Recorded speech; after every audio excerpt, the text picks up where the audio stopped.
van ram ngai tua hian min ti lo ma mangel varte na chu ta chan dam te an in kho lung ngai na an pel da tin chen nom lo kan tin chen do lo van ram lua ma khian in chen na om do lo van ram ngai tua hian min ti lo ma kan kan tu ro rel na chu ta kan dal pa phak na lo na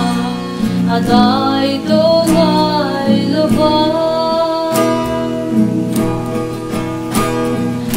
in chen na om long kan in chen to long van ram lua ma khian in chen na om to lo van ram ngai tua hian min ti lo ma mi thiang lim te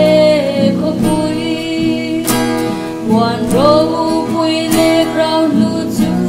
kum lo min kan khat renga in chen na om long kan in chen to long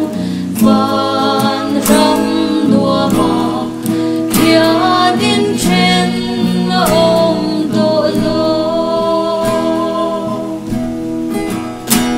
van ram ngai tua hian min ti lo ma kan then khom na tur khi rang ka chak